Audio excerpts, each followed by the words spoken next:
Otto of the Silver Hand, written and illustrated by Howard Pyle. 1. The Dragon's House.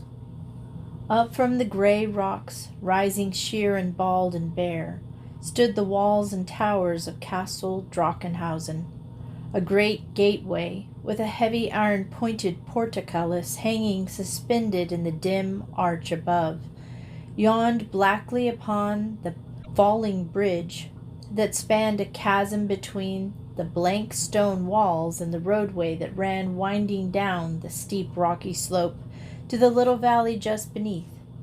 There in the lap of the hills around stood clustered the wretched straw-thatched huts of the peasants belonging to the castle, miserable serfs, whose half-timid, half-fierce tilled their poor patches of ground, wrenching from the hard soil barely enough to keep body and soul together. Among those vile hovels played the little children like foxes about their dens, their wild, fierce eyes piercing out from under a mat of tangled yellow hair. Beyond these squalid huts lay the rushing, foaming river, spanned by a high, rude stone bridge, where the road from the castle crossed it, and beyond the river stretched the great black forest, within whose gloomy depths the savage wild beasts made their lair, and where in winter-time the howling wolves coursed their flying prey across the moonlit snow, and under the network of black shadows from the naked boughs above. The watchman in the cold, windy bartizan or watchtower that clung to the gray walls above the castle gateway looked from his narrow window, where the wind piped and hummed across the treetops that rolled in endless billows of green, over hills and over valley, to the blue and distant slope of Kasserberg, where on the mountain-side glimmered far away the walls of Castle Trusdrachen. Within the massive stone walls through which the gaping gateway led, 3 great cheerless brick buildings, so forbidding that even the yellow sunlight could not light them into brightness, looked down with row upon row of windows upon 3 sides of the bleak stone courtyard. Back of the above them clustered a jumble of other buildings, towers and turrets, one high peaked roof overlapping another. The great house in the center was the Baron's Hall. The part to the left was called the Roderhausen. Between the two stood a huge square pile, rising dizzily up into the clear air high above the rest, the great Melchior Tower. At the top clustered a jumble of buildings hanging high aloft in the windy space, a crooked wooden belfry, a tall narrow watchtower, and a rude wooden house that clung partly to the roof of the great tower and partly to the walls. From the chimney of this crazy hut a thin thread of smoke would now and then rise into the air, for there were folk living far up in that empty, airy desert, and often sometimes wild, uncouth little children were seen playing on the edge of the dizzy height, or sitting with their bare legs hanging down over the sheer depths, as they gazed below at what was going on in the courtyard. There they sat, just as little children in the town might sit upon their father's doorstep, and as the sparrows might fly round the feet of the little town children, so the circling flocks of rooks and daws flew round the feet of these air-borne creatures. It was Schwartz Carl and his wife and the little ones who lived far up there in the Melchior Tower, for it overlooked the top of the hill behind the castle and so down into the valley upon the further side. There, day after day, Schwartz Carl kept watch upon the gray road that ran like a ribbon through the valley, from the rich town of Gruenstalt to the rich town of Staffenbergen, where passed merchant caravans from the one to the other, for the lord of Drachenhausen was a robber baron. Dong, dong, the great alarm bell would suddenly ring out from the belfry right up upon the Melchior Tower. Dong, dong, till the rocks and the daws whirled clamoring and screaming.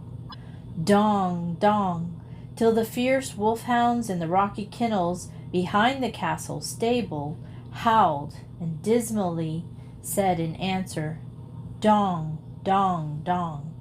Then would follow a great noise and an uproar and a hurry in the castle courtyard below, men shouting and calling to one another, the ringing of armor, and the clatter of horses' hoofs upon the hard stone, with the creaking and groaning of the windlass, and the iron-pointed portcullis would be slowly raised, and with a clank and a rattle and a clash of iron chains, the drawbridge would fall crashing.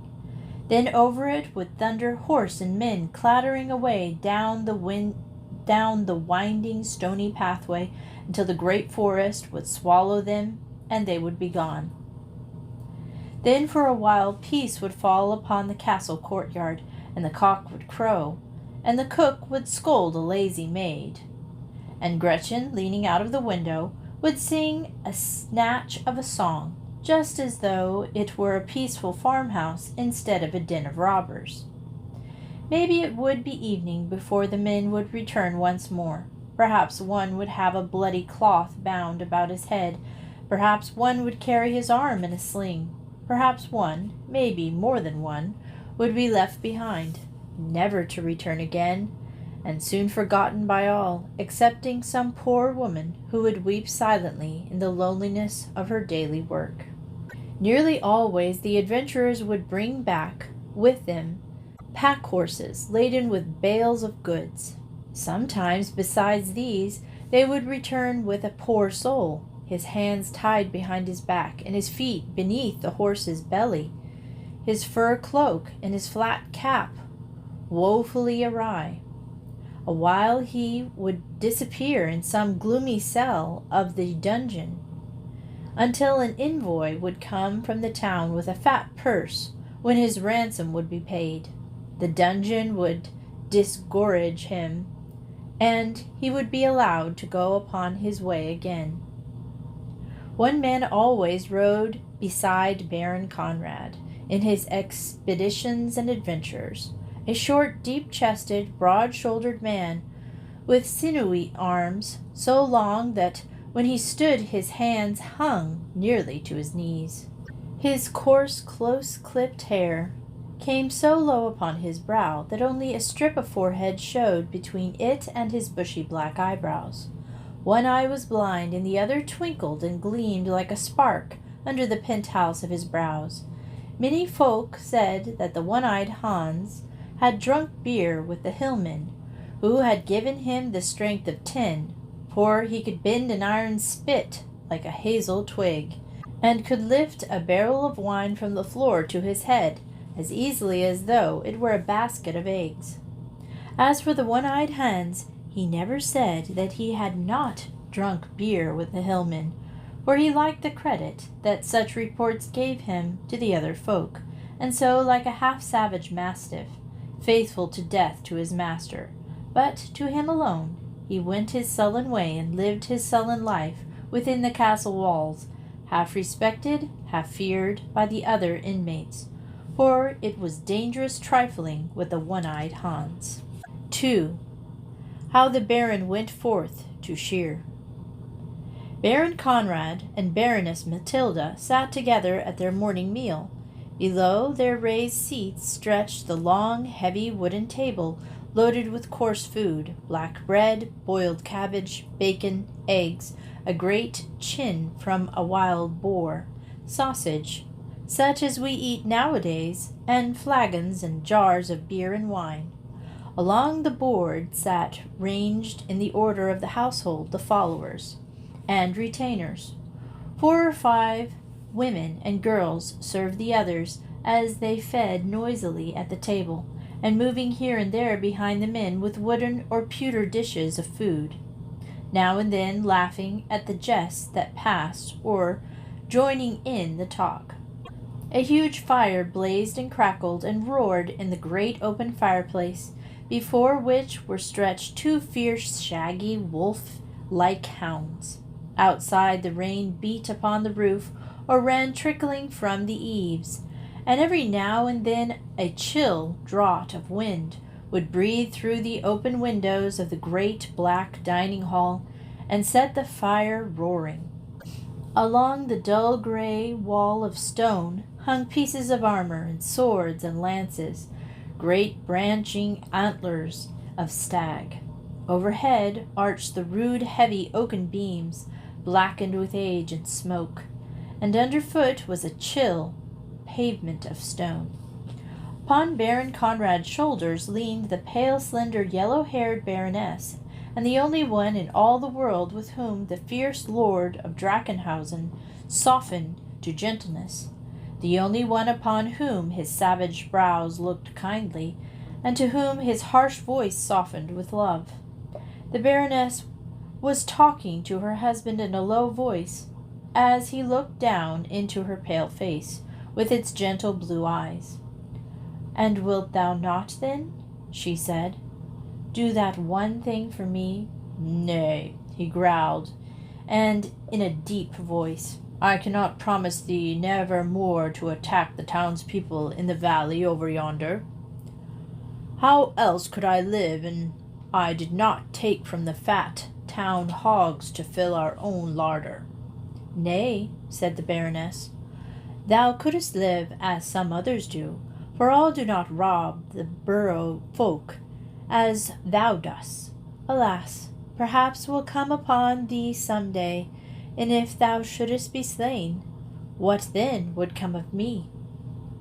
"Prut," said the Baron, "thy foolish fears." But he laid his rough, hairy hand softly upon the Baroness's head and stroked her yellow hair. "For my sake, Conrad," whispered the Baroness.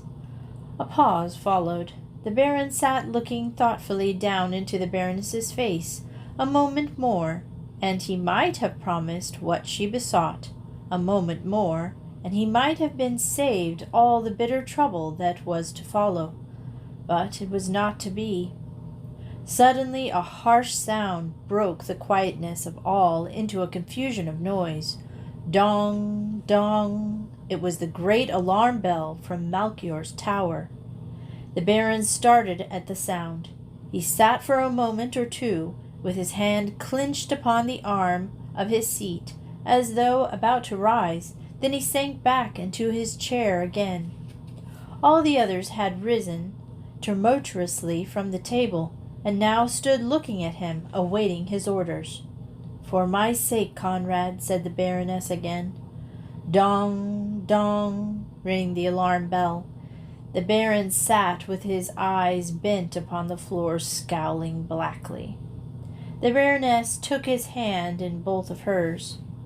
"For my sake," she pleaded, and the tears filled her blue eyes as she looked upon him. "Do not go this time." From the courtyard without came the sound of horses' hoofs clashing against the stone pavement, and those in the hall stood watching and wondering at this strange delay the Lord Baron. Just then the door opened, and one came pushing past the rest. It was the one-eyed Hans. He came straight to where the Baron sat, and leaning over whispered something in his master's ear. "For my sake," implored the Baroness again, but the scale was turned. The Baron pushed back his chair heavily and rose to his feet. "Forward!" he roared in a voice of thunder, and a great shout went up in answer as he strode clanking down the hall and out of the open door. The Baroness covered her face with her hands and wept. "Never mind, little bird," said old Ursula the nurse soothingly. "He will come back to thee again, as he has come back to thee before."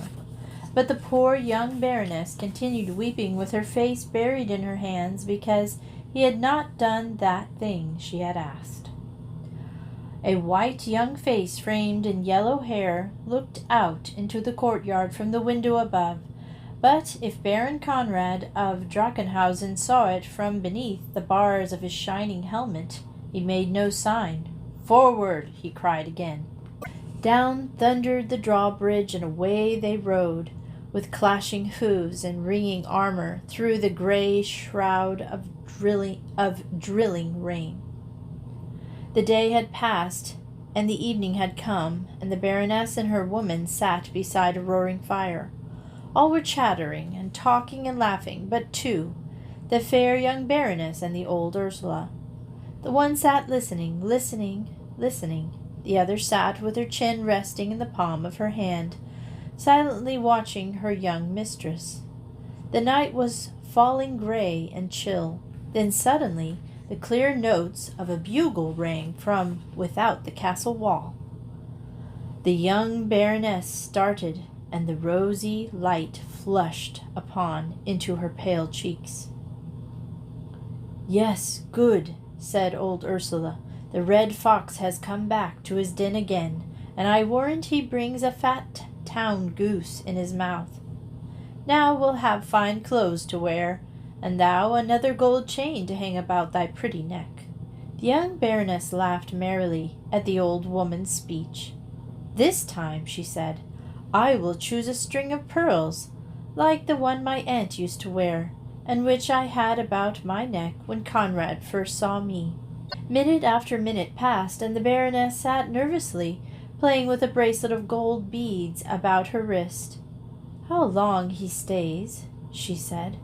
"Yes," said Ursula, "but it is not Cousin Wish that holds him by the coat." As she spoke, a door banged in the passageway without, and the ring of iron footsteps sounded upon the stone floor. Clank, clank, clank. The Baroness rose to her feet, her face all alight. The door opened. Then the flush of joy faded away, and the face grew white. One hand clutched the back of the bench whereon she had been sitting. The other hand pressed tightly against her side. It was Hans, the one-eyed, who stood in the doorway, and black trouble sat on his brow. All were looking at him and waiting. "Conrad," whispered the Baroness at last. "Where is Conrad? Where is your master?" And even her lips were white as she spoke. The one-eyed Hans said nothing. Just then came the noise of men's voices in the corridor, and the shuffle and scuffle of feet carrying a heavy load. Nearer and nearer they came, and one-eyed Hans stood aside. 6 men came struggling through the doorway, carrying a litter, and on the litter lay the great Baron Conrad, the flaming torch thrust into the iron bracket against the wall, flashed up with the draught of air from the open door, and the light fell upon the white face and closed eyes, and showed upon his body armor a great red stain that was not the stain of rust. Suddenly Ursula cried out in a sharp, shrill voice, "Catch her, she falls!" It was the Baroness. Then the old crone turned fiercely upon the one-eyed Hans. "Thou fool!" she cried. "Why didst thou bring him here? Thou hast killed thy lady." "I did not know," said the one-eyed Hans stupidly. Chapter 3. How the Baron came home shorn. But Baron Conrad was not dead. For days he lay upon his hard bed, now muttering incoherent words beneath his red beard, now raving fiercely with the fever of his wound. But one day he woke again to the things about him. He turned his head, first to the one side and then to the other. There sat Schwartz Carl and the one-eyed Hans. 2 or 3 other retainers stood by a great window and looked out into the courtyard beneath, jesting and laughing together in low tones. And one lay upon the heavy oaken bench that stood along by the wall, snoring in his sleep. "Where is your lady?" said the Baron presently, "and why is she not with me at this time?" The man that lay upon the bench started up at the sound of his voice, and those at the window came hurrying to his bedside. But Schwartz Carl and the one-eyed Hans looked at one another, and neither of them spoke. The Baron saw the look, and in it read a certain meaning that brought him to his elbow, though only to sink back upon his pillow again with a groan. "Why do you not answer me?" And he at last, in a hollow, low voice, "Hast no tongue, fool, that thou sattest there gaping like a fish? Answer me, where is thy mistress?" I do not know," stammered the poor Hans. For a while the Baron lay silently looking from one face to the other, and then he spoke again. "How long have I been laying here?" he said. "A se'nnight, my lord," said Master Rudolph, the steward, who had come into the room, and who now stood among the others at the bedside. "A se'nnight?" repeated the Baron in a low voice, and then to Master Rudolph, "And has the Baroness been often beside me in that time?" Master Rudolph hesitated. "Answer me," said the Baron harshly. Not often," said Master Rudolph hesitatingly. The Baron lay silent for a long time. At last he passed his hands over his face and held them there for a minute, and then of a sudden, before anyone knew what he was about to do, he rose upon his elbow, and then sat upright upon the bed. The green wound broke out afresh, and a dark red spot grew and spread upon the linen wrappings. His face was drawn and haggard with the pain of his moving, and his eyes wild and bloodshot. Great drops of sweat gathered and stood upon his forehead as he sat there swaying slightly from side to side. "My shoes," he said harshly.